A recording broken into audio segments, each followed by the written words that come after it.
Hey everyone, welcome to From the Depths. I'm Menti and this is episode 10 of the Battleship Brawl tournament.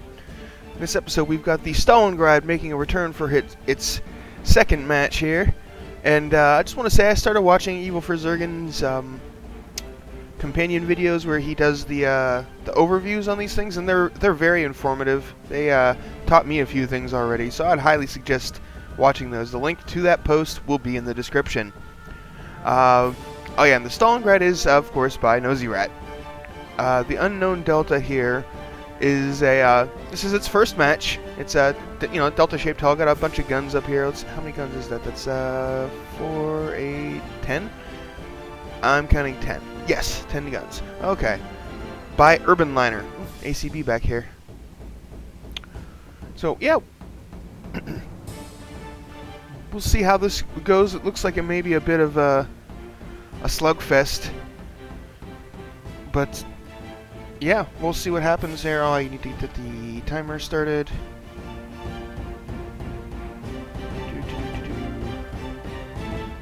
And start. Round one of this battle between these two ships. This Delta shape, I used it for the broadhead in Season 1, and it can be very durable for very little cost, really. And ooh, we got a volley coming in there. Oh, immediately just hammering that turret. Blocks are falling off, and oh, it popped. Ooh, oh, that's a lot of empty space. There. Let's see how the Stalingrat's doing. It lost a bunch of its secondaries, but in the barrels on several of its main guns, but it's doing just fine. And oh, jeez, the Delta looks like it's getting kind of torn up. Unknown Delta 79%, Stalingrat 90%. Oh, I thought this was going to be a big, heavy slugfest between two brawlers, but it looks like the unknown Delta is. Oh, it just lost another turret. It is not anywhere near as durable as I was expecting. Oh, geez, yeah, it's already been knocked down to 45% and will be despawning from 2 damaged. That was very quick. It only lasted for like 3 volleys from the Stalingrat. Oh, man. Alright. We'll get this reset. And get round 2 underway. I don't know if the Stalingrat just landed some lucky hits there, or I don't really feel like it did, because some of its volleys didn't feel like it really connected all that well with the unknown Delta, but it still did a ton of damage. I think the unknown Delta may just be a bit too fragile. Anyway, clock reset and round 2 start. We'll see. That's why these battles are best 2 out of 3, so that just a single lucky shot doesn't knock somebody down to the secondary bracket. That's no fun. That volley looks like it's just barely gonna miss because of the unknown Delta's turning. That shell landed in. Oh yeah, blew a pretty big hole in the hull. But, oh, big shots coming. Oh, ouch. The unknown Delta took some big hits there, but this time its guns are attacked. But now it's lost a lot of it. Oh, it looks like the Stalingrat may have just shot itself.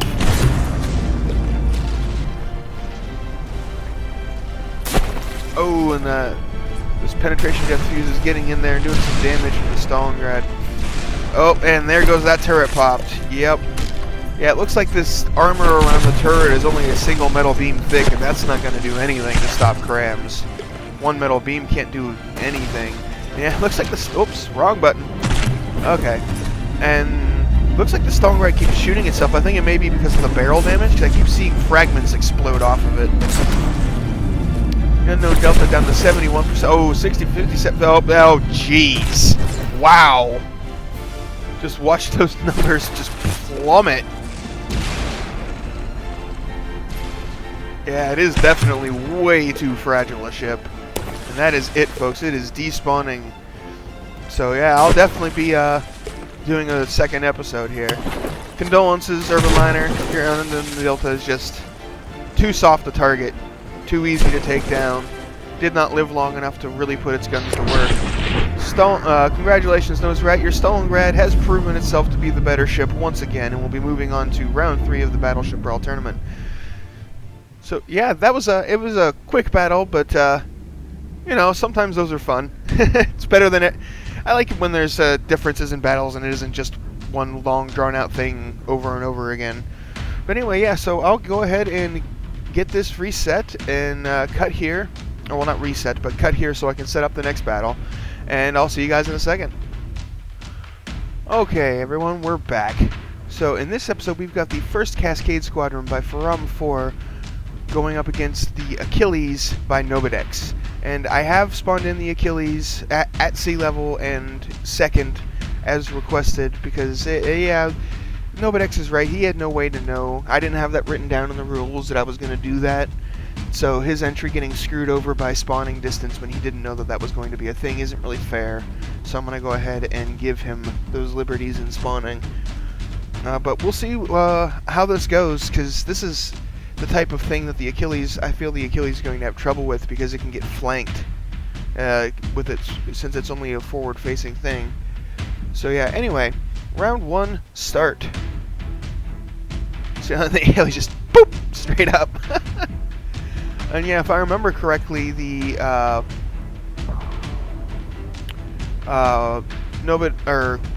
Faram 4 also said that the Cascade Squadron is set to focus the smaller, weaker targets down first and actually kill them off, which will be bad news for the Thetis in this match. Oh, big hit on the back of the Thetis there. Blew a good chunk of it off. See how the Achilles volley is going. Not very well. It's not managing to connect with these small, fast, agile ships.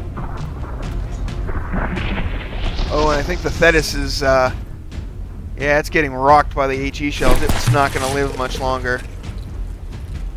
Yeah, that's probably going to be it if it wasn't already going to despawn. That will probably make it do so.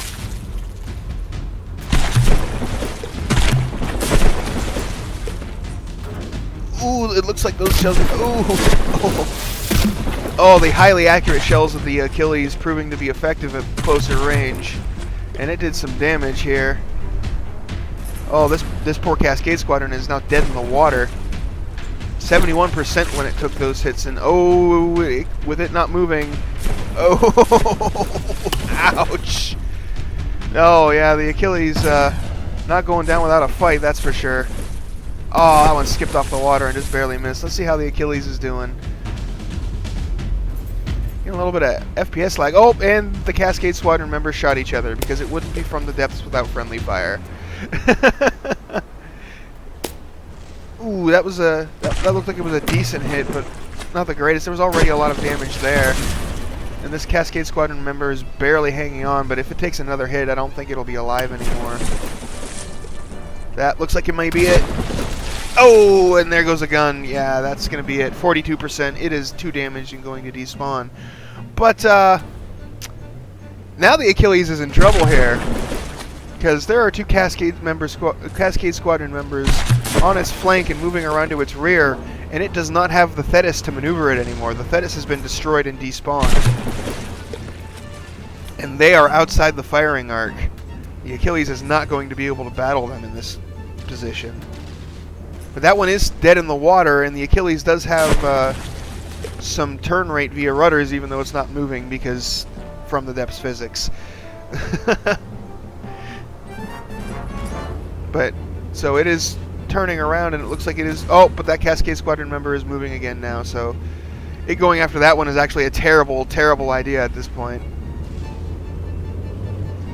It's just getting hammered on by these high explosive shells.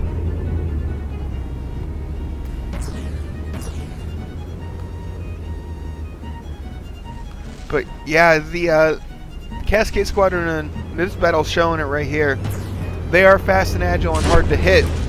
But if the Achilles had turreted weapons on it at this range with that accuracy and those powerful shells, if they were on turrets instead of forward mounted, I don't think they'd win, honestly. I think with how quickly and easily the Achilles was able to disable and destroy that one when it actually had a firing solution on it, I I don't know if they'd be able to pull it off, because they're taking forever to actually bring the Achilles down. The only reason they're having... Well, okay, it's not forever. They just got it to 2 damage and will be despawning. But if it wasn't for them focusing the Thetis down in the beginning, I think this would be a very different battle, given how fragile the Cascade Squadron is. And there we go, the Achilles is despawning. So yeah, round 1 goes to the first Cascade Squadron, which is a very good looking entry. I like the way it looks and the way it fights. Not quite really a battleship, but it fits the build. Good enough. Oops, I just spawned the Achilles first, which is going to screw things up, so no, let's not do that. We're going to go first Cascade Squadron. Okay, there we go.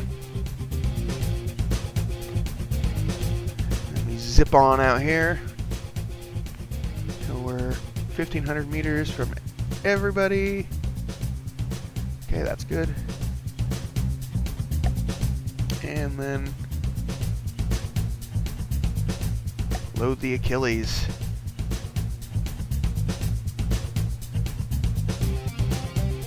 Alright, and here we go. Round 2, start.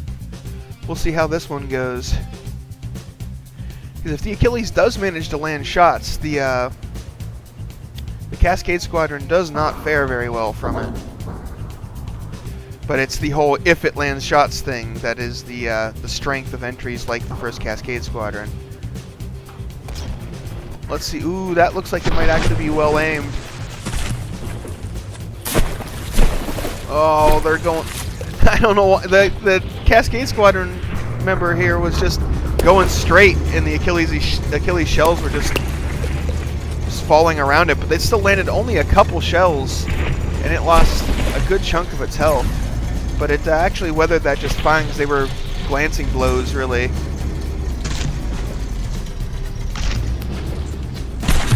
But it does look like some of the fantail here was... Oh, jeez! There's a heavy hit. There goes one of the Cascade Squadron's turrets. And it's down to 79%. That looks like... Oh, right in the center of the ship. Yeah, blowing big holes. So the heavy armor core there, probably around the magazine or the AI or something, held up against the damage. But now it's gone dead in the water, it looks like. And, oh, yeah, see, it's hammering on this one over here now. But it seems to have lost the Thetis again and is flopping over in the water. Oh, but that one's dead in the water and it's under many of the guns. That one may be about to take a big volley. Well, there's one shell, and ooh, that landed center line right in the middle of the ship.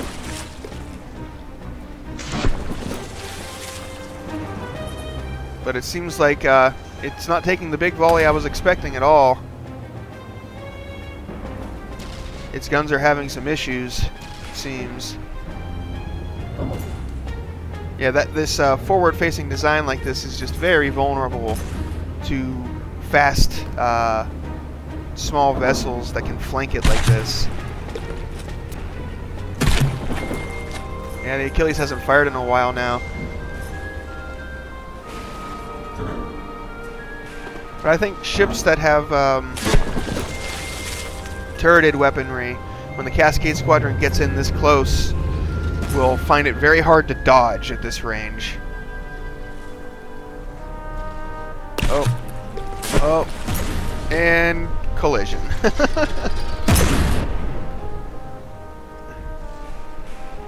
Yeah, I'm not sure why the Achilles has stopped firing, even though it seems to have weapons in its arc, but it doesn't really matter at this point. It has taken far too much damage and is about to despawn.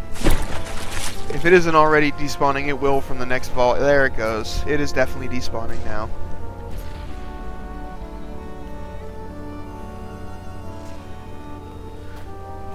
So yeah, these two battles were fairly quick. I think I'll go ahead and do a third one in this episode. Yeah, condolences, Achilles. Condolences, Nobodex. Your Achilles was not able to defeat the fast and agile Cascade Squadron, which is a very nice looking ship. Oh, this one even... Oh, this is the one that got its turret blown off early on. And then, this one seems to have run over its friend. Okay, then. You know, from the depths, naval AI. Anyway. Congratulations to Farum for your Cascade Squadron. We'll be moving on to round 3 of the Battleship Brawl tournament. And yeah, I'll go ahead and cut here and get that third battle started. And we're back for Battle 3 of this episode. This episode we've got the Bone Grinder by Monopolator. There we go. Going up against the Victory Class Gun Carrier for its second battle by Shield Knight. Alright, we'll go ahead and get this battle underway here. Round 1, start. Oh. There we go. The Bone Grinder doesn't seem to be moving. Its propellers are not engaging. It's just sitting here. Is its AI not set up properly? Yeah, it's on fleet move mode, not combat. Well, that sucks for you, Monopolator.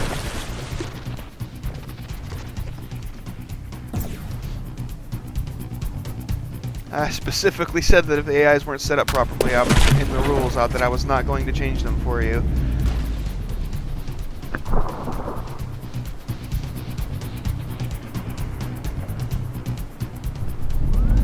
But at least the Bone Grinder here is able to fight. Oh, jeez. Well, it was able to fight back until its guns took some huge hits from the Victory Class here. How's the Victory Class doing? Ooh, it just lost a couple of guns itself, but it still has plenty more where that came from.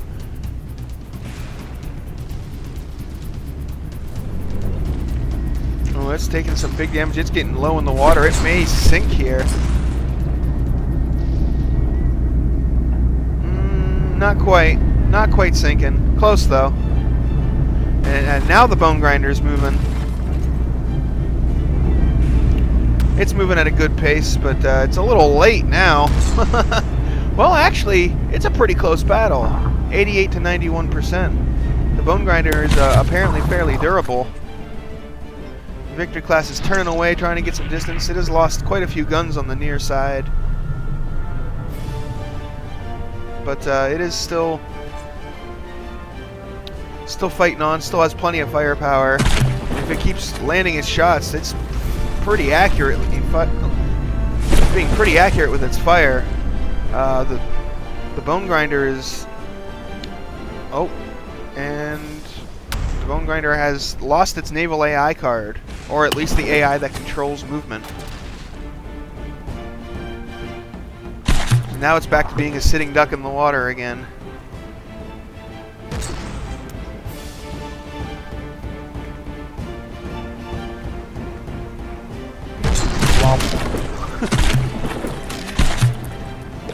It's not quite sinking. It is very low in the water, but it is not quite sinking by my rules for out of bounds.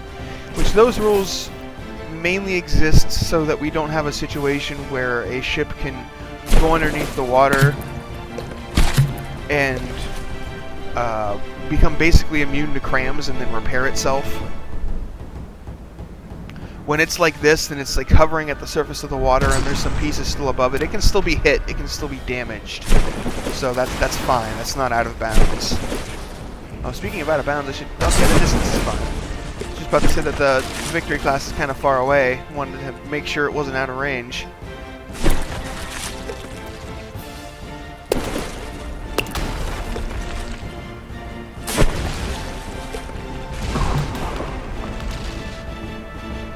And this would be a situation where, as I went into some more detail in the forum about, oh, well, the Bone Grinder is despawning. It must have lost its AIs, or maybe it became 80% and sinking by the game's rules. So it is despawning. But yes, that would be a situation where it would, the fault would lie with the Victory Class Gun Carrier, even though the Bone Grinder was stopped by battle damage. It only has... the Victory Class Gun Carrier only had one target, so it still needs to maintain range with that target, even though its target stopped because of battle damage. Like that would be a situation where the Victory Class would be at fault. The battle damage caveat would not apply. That, like I said, the battle damage caveat and the chasing caveat mostly apply to multi-ship entries because of the corner cases that happen between them. But anyway, we'll get round 2 started here. Whoops, bumped my mouse there when I went to go and grab it again. We'll see how this this battle plays out. But yeah, the Bone Grinder not being mobile in the beginning is very detrimental. Its only movement is caused by the recoil of its guns when it fires, and that was not enough. That was not enough to actually evade any shells, and the victory class is just raining the pain. Though I have to admit that the spinning jaw thing down here is pretty cool. I like that.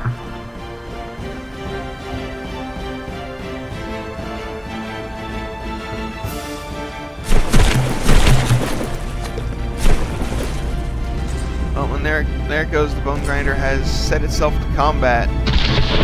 I don't know if that was, maybe that was intentional, because it was definitely in fleet move before.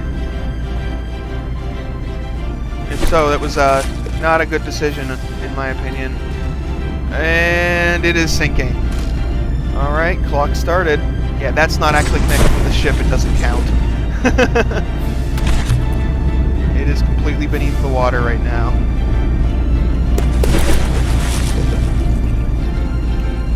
See how much harder it becomes for the victory class to actually hit it and do damage when it's like this. I did not want somebody using a submarine strategy.